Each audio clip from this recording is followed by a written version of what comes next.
Hi hello friends, இது உங்கள் web Chinese academic Tenkasi. நம்ம இன்னைக்கு என்ன பார்க்க போறோம்னு சொல்லி பார்த்தீங்கன்னா, டிஎன்பிஎஸ்சி எக்ஸாம்ல குரூப் 4ல 12/7/2025 நடந்த எக்ஸாம்ல உள்ள ஒரு क्वेश्चन தான் ஃப்ரெண்ட்ஸ் பார்க்குறோம். என்ன क्वेश्चन சொல்லி பார்த்தீங்கன்னா, பொது தமிழ்ல இருந்து நம்ம இன்னைக்கு ஒரு क्वेश्चन எடுத்துருக்கோம். என்ன क्वेश्चनனா, பொருந்தார் சொல்லை கண்டறிதல் அப்படின்னு சொல்லி ஒரு क्वेश्चन கொடுத்திருந்தாங்க.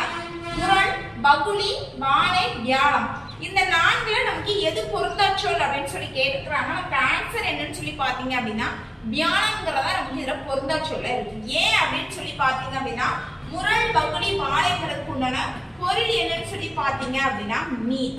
மீனோட ஒரு வகைகள் தான் என்னன்னு சொல்லி பார்த்தீங்கன்னா முரண், பகுளி, வாழைகள். அப்போ வியாழம் அப்படின்னா என்ன பொருள் அப்படின்னு சொல்லி பார்த்தீங்க அப்படின்னா விலங்கு. இந்த பொருள் என்னன்னு சொல்லி பார்த்தீங்க அப்படின்னா விலங்குங்கிறதா நமக்கு இதுக்கு உண்டான பொருள். அதனாலதான் இந்த ஆன்சர் இதுக்கு உண்டான ஆன்சர் என்னன்னு சொல்லி பாத்தீங்க அப்படின்னா வியாழம். ஓகே ஃப்ரெண்ட்ஸ், இந்த வீடியோ உங்களுக்கு பிடிச்சிருந்தது அப்படின்னா லைக் பண்ணுங்க, ஷேர் பண்ணுங்க, நம்மளோட அகாடமிக் சேனலை சப்ஸ்கிரைப் பண்ணிருங்க. Thank you friends.